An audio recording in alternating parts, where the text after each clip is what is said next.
Assalamualaikum warahmatullahi wabarakatuh. Saya Bagas Nugraha Saputra dari program studi Teknologi Radiologi Pencitraan dari kelas 1D dengan NIM P1337430222067. Pada kali ini saya akan membawakan sebuah materi dengan subtopik. Apa subtopiknya ya? Dengan subtopik filsafat terhadap Tuhan atau terhadap ketuhanan. Langsung saja mungkin saya bisa membacakan dengan pertama, pentingnya mengenal Tuhan. Baik, dalam Al-Quran kata Tuhan dipakai untuk sebutan Tuhan selain Allah. Namun kata Allah hanya digunakan kepada Tuhan yang Maha Esa. Mengenal Tuhan juga disebut dengan ma'rifatullah yang berasal dari kata a'rafa ya'rifu yang berarti mengenal. Ma'rifatullah dianggap merupakan ilmu agama Islam yang tertinggi yang harus dipatuhi oleh seluruh umat Islam. Dan umat manusia diciptakan oleh Allah Subhanahu wa taala untuk mengetahui hal ini. Sebagaimana hal ini tertera dalam surat Al-An'am ayat 112.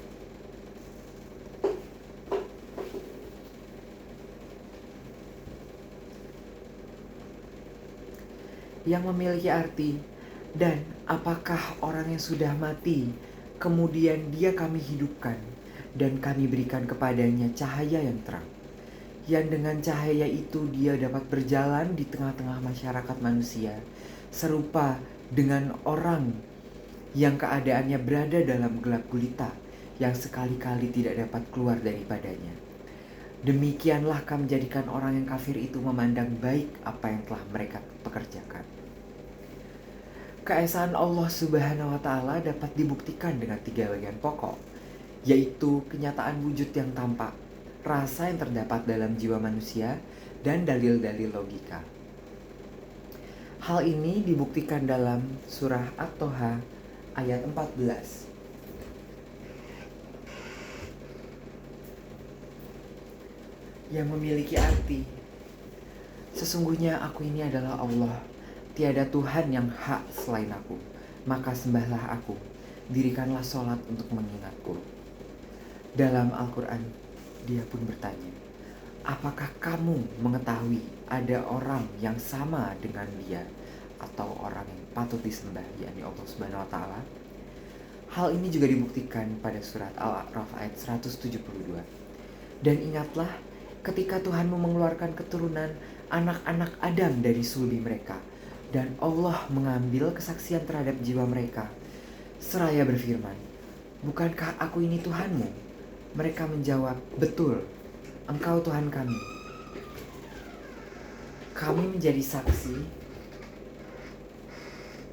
kami lakukan yang demikian itu agar pada hari kiamat kamu tidak mengatakan, sesungguhnya kami atau Bani Adam adalah orang-orang yang lengah terhadap hal ini atau terhadap keesaan Allah Subhanahu wa taala. Selanjutnya, kita mampu mengenal Allah melalui aspek-aspek kehidupannya, yakni melalui alam yang mampu kita bagi dari fenomena terbentuknya alam sekitar dan fenomena kehendak Allah. Jika dalam fenomena terbentuk alam sekitar, ada surat At-Tur ayat 35 yang berarti, apakah mereka diciptakan tanpa sesuatu pun, ataukah mereka yang menciptakan diri mereka sendiri? Dalam fenomena kehendak Allah Subhanahu wa taala diceritakan dalam Al-Mulk ayat 3, yang memiliki arti yang menciptakan 7 langit berlapis-lapis. Kamu sekali-kali tidak melihat pada ciptaan Tuhan yang Maha Pemurah sesuatu yang tidak seimbang.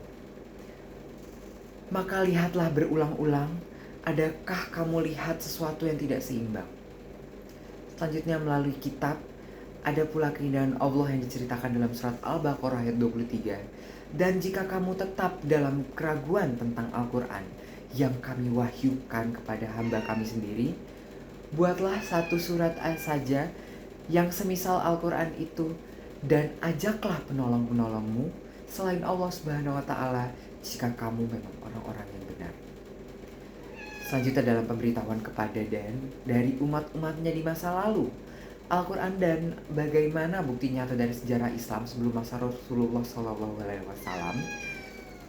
Seperti pada zaman Nabi Ibrahim, Nabi Nuh hingga penduduk Madia, di mana Allah Subhanahu wa taala mengirim bukti-bukti nyata bahkan pada saat zaman Rasulullah SAW membawa Islam ke dunia, di mana mereka semua musnah akibat menzolimi dirinya sendiri.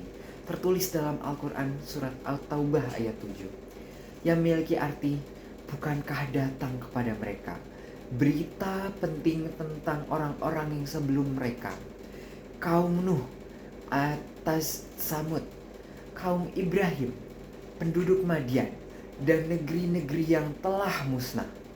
Telah datang kepada mereka rasul-rasul dengan membawa keterangan yang nyata. Maka Allah tidaklah sekali-kali menganiaya mereka, akan tetapi merekalah sendiri yang menganiaya dirinya sendiri.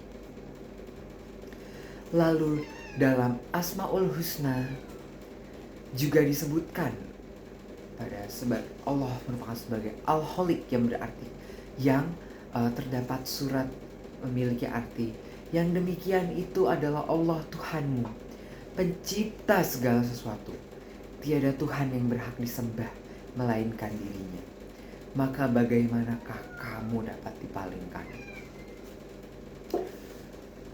Baik teman-teman sekalian, kita dapat menyimpulkan beberapa hal penting dari pembicaraan sebelumnya yang saya sampaikan. Hidup ini hanyalah sebagai jembatan atau bekal di akhirat kelak. Tidak ada kebahagiaan yang kekal di dalamnya. Pada akhirnya kematianlah yang akan dihadapi. Dan kematian pun akan menjadi pertanggungjawaban kita pada hadapan Allah suatu saat nanti di akhirat. Allah berfirman, ketahuilah bahwa sesungguhnya kehidupan dunia ini hanyalah permainan dan sesuatu yang mampu melalaikan, perhiasan dan bermegah-megahan antara kamu serta berbangga-banggaan tentang banyaknya harta dan anak. Seperti hujan yang tanam-tanamannya mengagumkan para petani. Kemudian tanaman tersebut menjadi kering dan kamu lihat warnanya menguning, hancur. Dan di akhirat nanti akan ada azab yang keras dan ampunan dari Allah Subhanahu wa taala serta keriduannya. Dan kehidupan dunia ini tidak lain hanyalah kesenangan yang menipu. Mungkin itu saja yang bisa saya sampaikan. Semoga materi ini mampu menjadi berkah atau ridho Allah Subhanahu wa taala bagi kita semua. Wassalamualaikum warahmatullahi wabarakatuh. Sampai jumpa.